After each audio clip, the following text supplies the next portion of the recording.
This is Beyond the Big Screen podcast with your host, Steve Guerra. Thank you so much for joining us again. Today we are talking with author Bernie Taylor about his new book, Before Orion.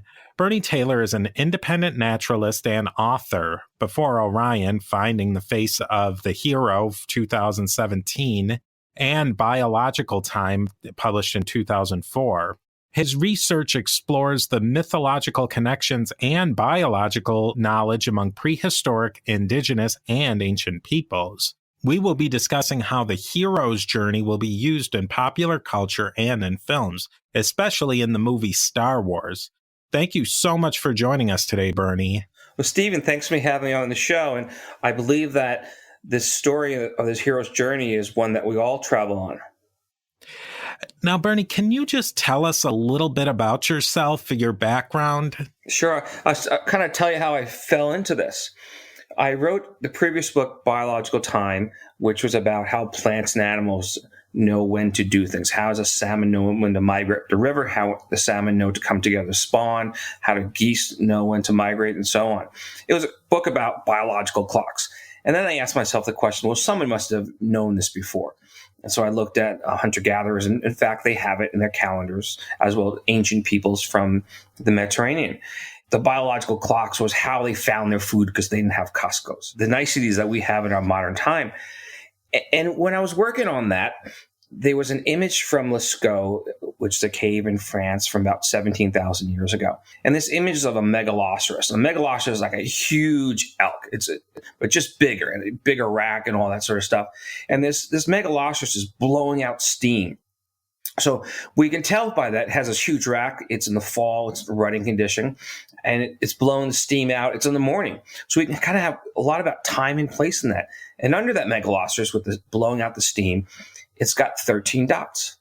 And I looked at that concept as it relates to how the large ungulates, your deer and your elk, how they drop their antlers and how they come together to rut, and all the timing, all that sort of stuff. And it fit how hunter-gatherers and Native Americans targeted the deer and the elk was exactly the same timing as these people were doing it 17,000 years ago, which makes sense because the animals didn't change. Could you tell us a little bit why you wrote this particular book, Before Orion? I wrote Biological Time, and I gave lots of presentations to the tribes, to scientific organizations, classes, college classrooms, and so on. And I put it on the shelf for 13 years. And I said, I'm going to raise my daughter, who is now 16. Picking it off the shelf 13 years later, I started again with the dots. And I said to myself, well, if I'm going to find the origins of this concept of biological time, I need to go back further. And I went back 40,000 years ago in the El Castillo cave, which has the oldest cave art or known to man, or has been at least chronicled, that we can actually date it. And there's a series of dots that run across this panel. It's called the panel of hands. And the one dot was dated to 40,000 years ago, 5, 6 years ago. It was huge news. It's a curved surface, this cave wall, which you can't take a very good picture. So the media would just like shoot a picture of a red dot, and then people would ask the question, well, what's the red dot? If it was a running ibex or a megaloceros, you might kind of find a story. They couldn't find a story in this red dot, and it wasn't a very good picture. So they ran with another image from the same cave system on the Gallery of Discs. And this one's a flat panel. You can see 80 or so dots streaming across it. It's absolutely beautiful. And I looked at that and I said to myself, well, let's go working on the dots again, just like I did in Lascaux. And I also said to myself, this is a 10-meter panel, almost 30 feet. It's huge. There's got to be more on this thing than dots, these red discs. And with the red discs are about the size of your hand. The most common animal in the Paleolithic was the horse. So maybe there's a horse in there. So I go looking for the horse. I didn't find the horse till 3 years later. But before I found the horse, I found lions, I found elephants, I found giraffe. I found all these animals that were either in Europe at the time or in Africa. And that's how it led into this concept of Before Orion. A big part of this book is the hero's journey. What is the hero's journey? Good question. Really good question. And that ties in this whole thing. Before I said that there's these animals that are in Europe, and there's animals in Africa, and so therefore someone traveled between the two places. And I was strictly looking at this from the animals. And someone said to me, you're telling the story of the hero's journey. And I knew roughly knew the concept about Joseph Campbell through the metaphor of the story of Star Wars. And Joseph Campbell said that there's a journey that we all take in our storytelling. It's in myths throughout the world. He called it a monomyth. And in this journey, someone leaves a place of familiarity. So Dorothy, she leaves the land, she leaves Kansas, and she goes off into her dream world. And she goes to another place where she finds companions. We have the Scarecrow, we have the Tin Man, and the Cowardly Lion. And they help her on her journey. And she also picks up magical amulets and potions and things to help her. And there's the good witch and the bad witch, and they battle each other. And ultimately, Dorothy comes to face herself. She realizes that, there's no place like home. And so by facing that fantasy she had of having to leave Kansas to find the better place over the rainbow, she projects herself back to Kansas. And that's like a mini hero's journey. And we tell this story throughout mythology, and we see it in the big screens. Think of Lord of the Rings, where Frodo goes on a journey to put the ring into the mountain of Mordor. He has to return the ring to where it was smelted to set society free. And then he goes back to his home to tell his story. It's very similar to the general theme of Dorothy. And of course, we find this in Star Wars. Let's back up just a little bit to get into your book before we talk about pop culture. You really focus in on one geographic area, the area of these caves in southern Spain. Probably not everybody is intimate with the knowledge of southern Spanish, northern North Africa geography. Maybe you can set the table a little bit of how this area has a really specific geography. Absolutely. Well, I use two panels or two images in two caves. One is the so-called Gorham etching, which is at the Rock of Gibraltar, at the strait between southern Spain and northern Africa. Northern Africa would be at Morocco. To one side is the Mediterranean, the other side is the Atlantic Ocean. The Gallery of Discs in the El Castillo cave is way north of Spain near Bilbao. So we're talking up the top side of the Iberian Peninsula, Spain. Geographically, this is all important. So a person in northern Spain travels across Spain. He swims across, we can actually show him in the image. He swims across the Strait of Gibraltar where you find marine animals. There's dolphins, there's seal. And then he arrives on the other side, which has giraffe, elephant, lions with manes, which were not in European cave art. So and the Barbary macaw, which is an ape that's indigenous to the Atlas Mountains of Morocco. We have this man who takes this journey, and he takes a night journey. And we could tell that because the animals, as they're portrayed in this Gallery of Discs, are exactly as the Greeks saw the constellations in the sky. So I ultimately did find the horse, and the horse is Pegasus, and there's an eagle, which is a Gaia. The dolphin is Pisces. Cetus is the seal. There's a man the men are at both ends. One is Hercules. The other is Orion. Above them are the lions, which is Leo. And next to them is Ursa Major, the bear, the constellation, the she-bear. So the Greeks, the Romans, likely in the Egyptians too, had seen this image. It's been to this cave, and they projected their own psyche into what they saw on the wall and what they saw in the night sky. So the constellations that, as we see them in the night sky, were born in this cave. And we find them based on the images of the animals. So we have the images of the animals on land and our projection of them in the night sky. There really isn't a bear in the night sky, and Orion isn't a man, although he looks like one. But we find those images in our mind, and these images go back to this story more than 34,000 years ago, which is the dating of the Gallery of Discs. And so we have a journey. We have this journey. This person travels from point A to point B across water, and it's a night journey as well, which is typical of the journey that we take in our own stories. And the greatest sea and the greatest night journey, of course, of all is Star Wars. And now, a brief word from our sponsors. When you were doing this research into these cave images, what kind of went into that? Well, I was very fortunate to have high-resolution images that were taken by professional photographers. And the photographers didn't know what I was doing. I paid for the rights for the images during this process. Millions of people had seen this gallery of disc image and had not seen the elephant and giraffes and the Barbarian Khan and all these animals. They were hypnotized or focused on these red discs as our mind are drawn to red. When you drive down the road in any town, you'll see a DQ and a McDonald's and a Burger King. And you might stop at the red stop sign, which these are all brainstem dominated activities that they trigger us to do something. We're drawn to the red, just as red lipstick. Millions of people were drawn to this gallery disc. They were drawn to the red. And they didn't look beyond. They didn't see this elephant in the room. They didn't see the savannah through the dots, the forest through the trees. So how did I do this? But it took me about 3 years for my brain to kind of rewire. So I can look at these images now, this and other caves, and everything sort of jumps out in different directions, and I can see them kind of in 3D. And during the process of writing this book, I tested it on other people. Some people could never see beyond the red disc unless I outlined the animals, and then they could see it. Other people, it jumped out just as I see it today. They can see everything at once. So it suggests that people's brains are wired differently. Some people go down the road of art, and other people down engineering. They're completely two different wire sets, how our minds see the world. We all have a different reality. And that's probably the most significant part of this whole work, is that you can't test everybody the same way. And you can't say one person is smarter because they can count this, or one person is grander because they can paint that. We're just all different. And that combination brings us to have this magnificent world that we have.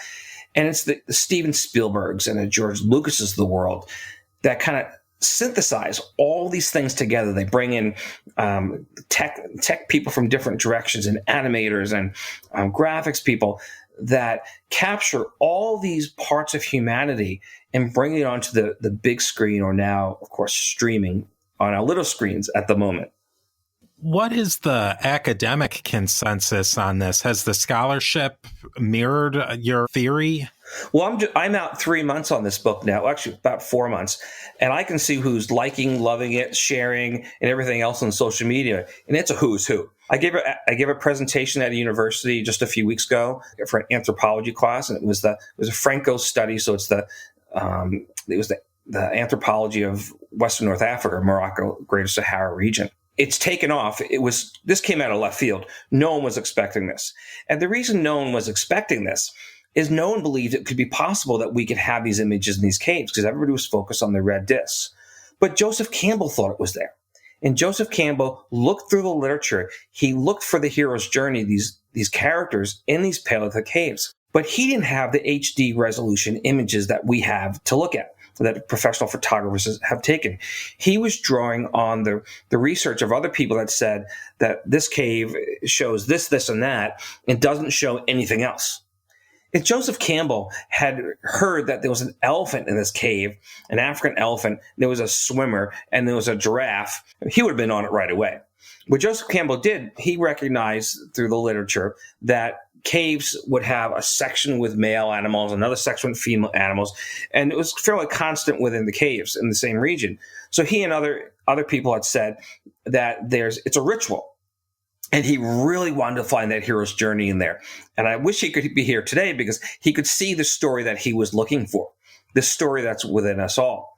So people had speculated this could be there. They didn't see the images, but now it's just jumping out. And typically when I do podcasts and other shows, the YouTube viewership will be 4 times whatever the 4-year high of that show was previously in the first 2 weeks. But I can see the people in academia, scientists, people who study these, and they fall into 2 categories. And 90% of the people in the category of, oh my God, this is amazing. I can't believe we missed this, but it's so cool. The 10% of the people already have their name on this, that they didn't see anything, but it was their job to see it. And they fall into the category of, well, how can it be true? We didn't see it already. And so there is kind of a rift between there, but it's more like it's 90-10 at this moment, because when you look at the images, you can't, once you've seen the elephant in the room, you can't unsee it. So it's a phenomenon that we come to face ourselves. It's fun to show something that drives at the core of humanity. And really, we face this person in the mirror that we never believed that we could be. Let's explore that a little bit, that this idea really runs through so much of humanity, especially in Western culture. A couple of big names are really attached to this idea of monomyth and the hero's journey. One is Joseph Campbell. Let's talk about him for a minute. I was certainly less familiar with him than Carl Jung. Can you tell us a little bit about Joseph Campbell? Well, that's good, because, most people are more familiar with Joseph Campbell than Jung. Oh, that's interesting. Joseph Campbell was a mythologist. He was a professor at Sarah Lawrence College. And so he taught on a daily basis. He had classes. He taught to undergraduate students.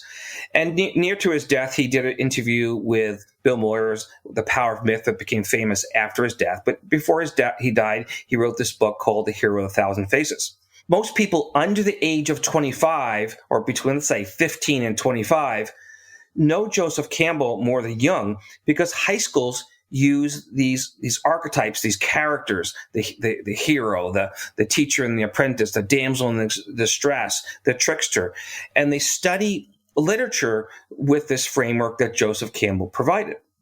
Now, you knew Jung, which is interesting, because in high schools they don't talk about Jung. Jung was a Swiss psychoanalyst, and he formulated concepts, this mythology and the archetypes that Joseph Campbell drew upon. In the prologue of his book, The Hero of a Thousand Faces, Campbell says, if we're going to study myth, we really have to look into the human psyche, and depth psychiatry, depth analysis is the way to do it, as forwarded by Jung.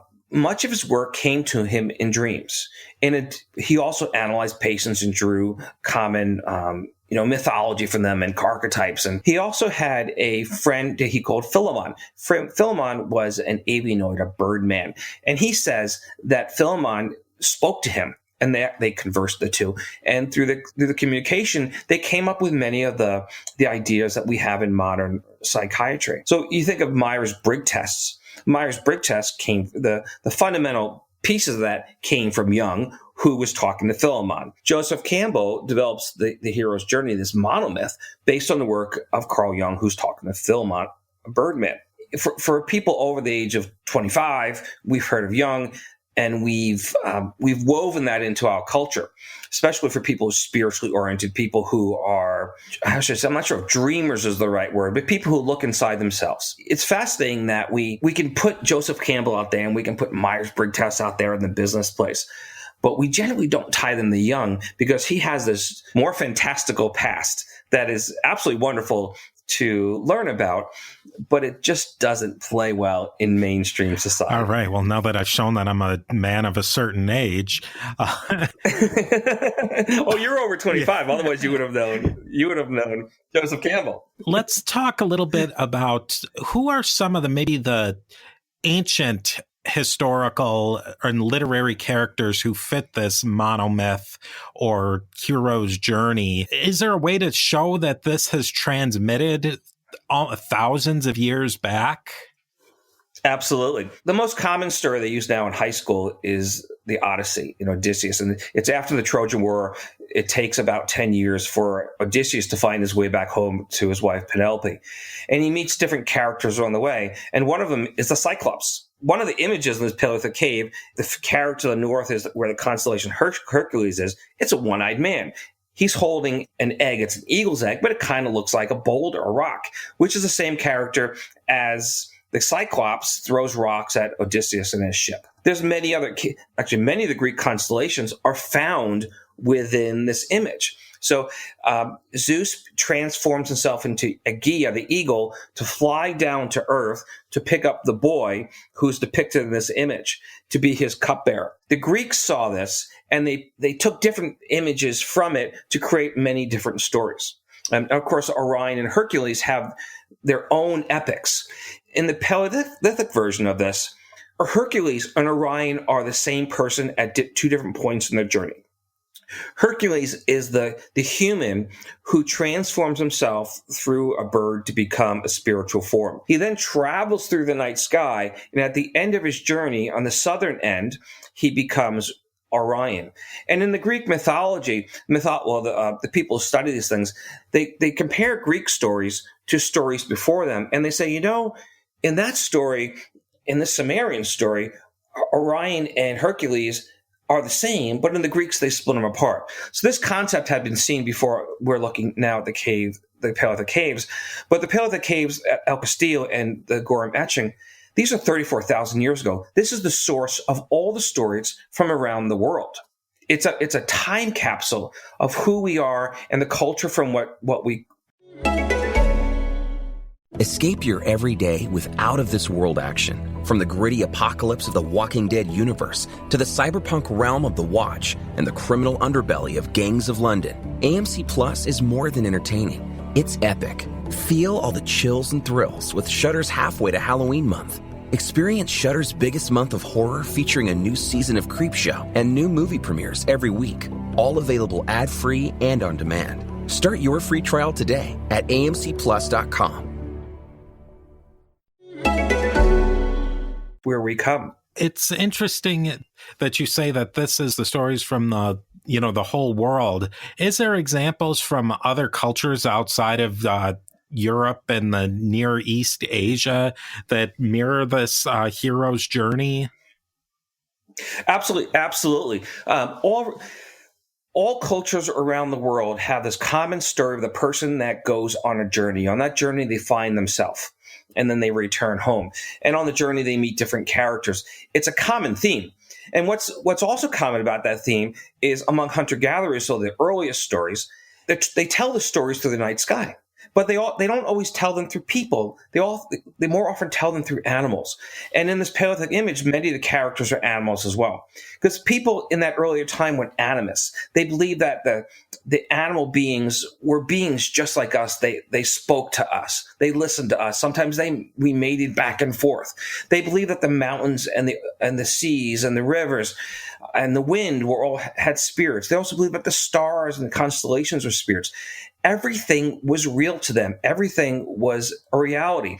And Jung said that myths are things that actually happened. Because around the world, we have fundamentally the same story. And they said at some distant point in time, there must have been some core story that somebody saw something that it happened in their world, or I would say they experienced in their world. Because the constellations in the night sky, we project our psyche to create those characters in the constellations. So technically, they don't really happen, but it's something we can experience. So around the world, we tell these fundamental stories. We project them to the night sky, and it is the most common thing about us. After having 2 arms, 2 legs, and 10 fingers. And now, a brief word from our sponsors. It's interesting now. You've said that these stories come from that cave. Are you saying literally that cave, or are you saying that in general, this time period in early human development, that this idea of the monomyth was developed, and then throughout the ages, people have kind of forced stories into that framework because it just, like you said, it fit into who we are as people? I believe that there was this common story that people were telling in this Greater Sahara, Africa. Then they traveled to Europe. When they traveled to Europe, they brought the stories with them. And being homesick and not seeing the same night skies they saw back in Africa, not seeing the same animals, they took this story and they put it in the Paleolithic cave walls. So the story is about where they've come from, because they had to have seen the giraffe before they went to Africa, before they went to Europe to have a story.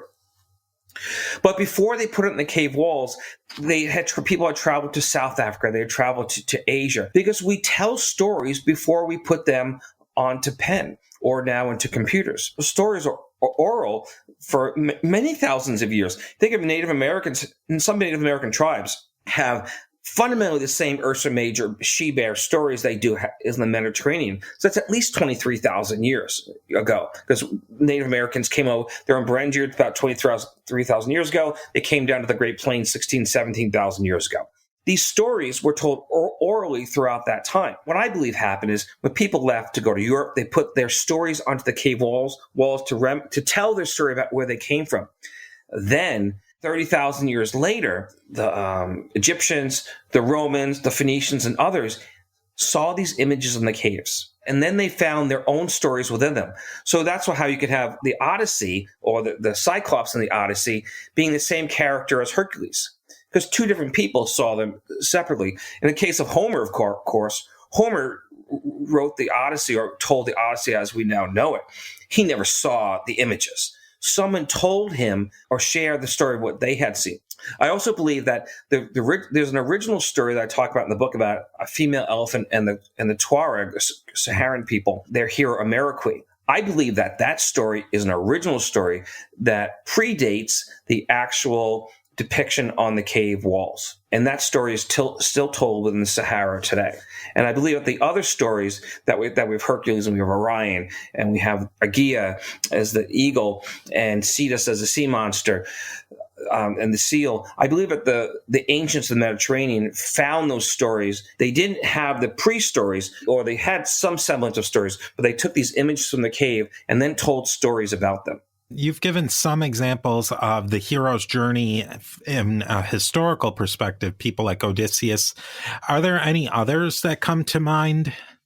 The most popular one, of course, today is Star Wars. And this is an important one. George Lucas is having a confrontation with his father in real life. His father wants him to have a 9-to-5 job, go to work for a corporation. And George Lucas wants to travel among the stars, literally in outer space as in Hollywood. He wants to become a movie maker. He tells the story of his confrontation through the movie of Star Wars. And he brings in characters as well. He brings in his mentor. One of George Lucas's mentor was Joseph Campbell. George Lucas studied the hero's journey motif, and he designed the first two movies after that motif. Luke goes into the cave, the Dagobah cave. Before he goes in, he asks, "What's in there?" And Yoda replies, "Only what you take with you." That's actually a classic Joseph Campbell line. But Joseph Campbell got it from Young. And Young had a dream early on in his career that he walks into a building, and in this building, the plaster's coming off the wall. And he recognizes that in this old building, it's not of his time, but rather it's from ancient Greece or Rome. And as it continues down the hallway, he enters into a cave, and he recognizes in his mind that this is a Paleolithic cave. Young comes to the conclusion from his dream that the deeper you go back into the mind, you could find about humanity itself, as opposed to this approach that every year we get stronger, or we get stronger, faster, smarter, and all that sort of stuff, and we have more experiences. Young says the true experience to learn about yourself is to go deeper back in time. So after that experience, Young starts studying mythology. And he first formulated this idea that myth is at the core of humanity. It's how we tell our stories. It's how we express ourselves. And that's what Joseph Campbell built upon. The story of Luke going to the cave and asking Yoda is a reflection of the story of Young going into the cave that's in his mind. And when Luke is in the cave, he confronts Darth Vader, or at least an image of Darth Vader. And they battle with the lightsabers and so on. And Luke is angry, and he lobs off the head the helmet of Darth Vader, which falls to the ground. When it falls to the ground, we see the face of Luke. And the story is that by Luke fighting with George Lucas, fighting with his father and becoming part of that world, he becomes the institution itself. Because Darth Vader, he's a bad guy, but he really isn't a bad guy. He's the guy who wants order in the cosmos. The Empire is about control. It's about everybody having a 9-to-5 job. Whereas Luke Skywalker wants to travel among the stars, as does George Lucas. That motif of the cave and Young and Campbell is carried in the second Star Wars version, which is, of course, we call now The Empire Strikes Back. What do we know of the relationship between George Lucas and Joseph Campbell? Was it literary, or did they form a personal bond? They form a personal bond. In fact, it was more like an alliance. And there's lots of interviews on TV, on YouTube with George Lucas, and he called Joseph Campbell Joe. Okay.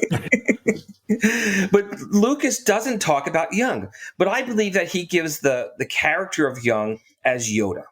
So Obi-Wan becomes the mentor of Lucas Skywalker, and of course Joseph Campbell's the mentor of George Lucas, and the mentor of Joseph Campbell is Young, who is Yoda. In fact, they even look the same. If you look at older pictures of Young, he looks just like Yoda, and I believe that's how George Lucas pays homage to Young. What are some other elements in the Star Wars movie that play out in this hero's journey? So I've seen all the Star Wars movies just like everybody else, and I've probably seen a few more than I should have.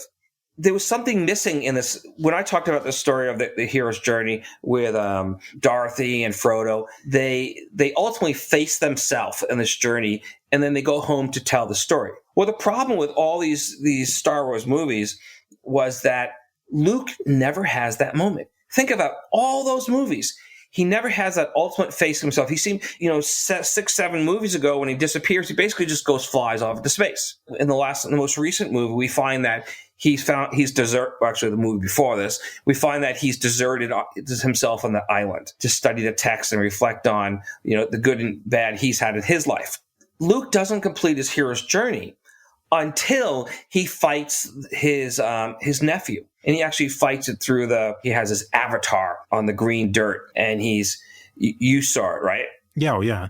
That is the point that Luke comes to face himself, and his facing himself was he was not successful in bringing on a new Jedi Order, and that his disciples all died except for his nephew, which now goes to the dark side.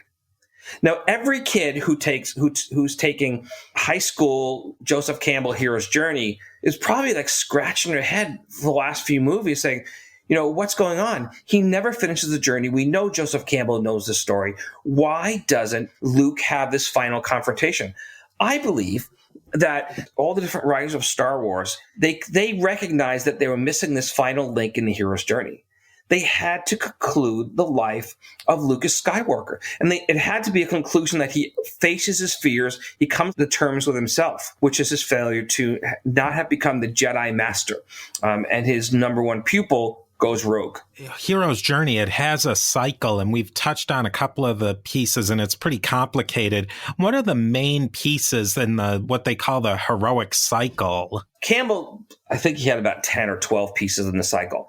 And I don't subscribe to all cultures having all those pieces. What Campbell said in the hero's journey is that when they didn't have all those pieces, it was implied. It's not the thing. It's something I would quote as gospel to say that, well, just because we don't have the pieces, someone was talking about it behind the scenes. My position on the hero's journey is you have basically a few components that the person leaves the place of their home. They're called to the quest. They meet spiritual helper. It could be Gandalf. It could be Yoda, Obi-Wan. It could be the good witch, or the elves in the Lord of the Rings. They have magical helpers. They pick up amulets. They pick up all these different things that can help them on their journey. And then they come to face their fears. And from the learning to face them fears, they've really come to face themselves. And that's how most cultures have this hero's journey. Joseph Campbell added a lot more steps to that. But all those steps were not in cultures throughout the world. And a lot of people will say, well, hero's journey is all this myth is a social construction, all that sort of stuff. Well, it kind of is, because in the European myths and the Mediterranean myths, we have more of the pieces in this, and Native Americans don't have as many, but they still have that vision quest, that journey to go find themselves, which is the fundamental part of the cave image, which is now society itself that we have to face, that millions of people, some of the greatest minds in archaeology, anthropology, and all the major journalists had shown this image. And now we have to face that we didn't see it. And by not being able to see this, well, what else do we miss? What are these other elephants in the room that we now have to face? Obviously, there's a lot in Greek and Roman mythology that this rings absolutely true. But I was thinking as I'm reading through this cycle that things like the Epic of Gilgamesh definitely, at least in part, fit this heroic cycle. Is that one of the ones that people generally think is in the heroic cycle? I mean, of what we know of what the Epic of Gilgamesh is, more and more comes out every day. That's right. Gilgamesh is an important one. Gilgamesh's dates about 6,000 years ago, and the tablets were found in the deserts of the Middle East. At that time, and really until today, it becomes the oldest written story that we have. So we can say Ursa Major among Native Americans ties into the ancient Mediterranean to 23,000 years ago, but it's not written down. So Gilgamesh becomes this oldest story that we have, and psychologists, mythologists, and so on, they started Gilgamesh. So we started 5,000 years ago to build this body of knowledge about mythology and about the psyche of humans. But now we can look back 35,000 years ago at these Paleolithic images, and we can see fundamentally the same. We can see actually the exact same characters from the Greek and Romans, and some of them from the ancient Egyptians, and of course the Tuareg of the Sahara. We can now push back the concept of the psychology of man. And that hasn't just changed the last 5,000 years. It hasn't changed in 35,000 years. So Gilgamesh is a very important reference point, because that's how most people will reference the earliest part of man's psychology by saying Gilgamesh, he goes through struggles and he goes on this journey. We have fundamentally the same challenges as people today. Therefore, we haven't changed. But now we can push it back tens of thousands of years before that. Man is not a summation. We're a summation of our parts rather than building a new pyramid within ourselves every day, a new structure of knowledge, at least not of psychological knowledge. Let's switch the focus a little bit to your book, because it was written in a really interesting style. You switch between narrative of a story from changing time spans, but it's written in a narrative format, and then you go to nonfiction. I haven't read many books that switch like that. What was the idea? How did you come up with an idea to write a book like that? Moby Dick. You never read the full Moby Dick, did you? No, I admit I didn't. I gotcha. Okay. And so Moby Dick it's modeled after Moby Dick. And Moby Dick, we're drawn into this incredible story of a person that starts on his journey, Ishmael. And of course we know how it ends. But the meat of the middle of the book is all about whales and whaling and shipping. And you learn a lot about the anthropology of Australia and these different places that he travels on. I modeled it after Moby Dick, the structure of it, because we tell stories and we embed information in the stories, but we tell a story and then we will often say, explain to someone, well, this is why this is important in the story, blank, blank, blank. So the middle part of this book is nonfiction, to explain how all the pieces come together, both from the previous part of the book and the end of the book. I also use metaphors. I use metaphors throughout the book. Well, now it gives me a reason I should definitely go and fill in that gap of reading Moby Dick. Moby Dick. That's right. And it was actually, Moby Dick was a unique book that did that. And it wasn't well received until after Melville's death. You will learn everything or more than you ever need to know about whales by reading Moby Dick, besides the great white. What do you think? What are some other projects that you either have going on now, or maybe some things that you would like to do? Are you looking to build upon what you've learned through doing this, through your own personal journey? Are you looking to add on to this, or are you looking at new projects? This is my last book, and we're not going to say on the air how the book ends, but it's really the ending of a journey. It's the end of my story, not my. I will live on, of course. I'm here, but I reached the point that Luke Skywalker did, except I come back to live in the end. So what I'd like to do over time is pivot this into documentaries, possibly maybe animation. I'm reaching out to different places at the moment. I would like to partner with people at the caves in Europe, the people who run these caves, because they're like Disneylands, to maybe do some picture books and things like that, with maybe do a little more Picasso, which I talk about how he borrowed metaphors, images directly from the Paleolithic caves to create cubism. I'm not going to write another book per se, but I would work with other people to develop these concepts into something more fun. And I wrote the first chapter that would easily become animation, to become a story where someone could tell the journey of entering the cave as the apprentice and how they're challenged with the red disc.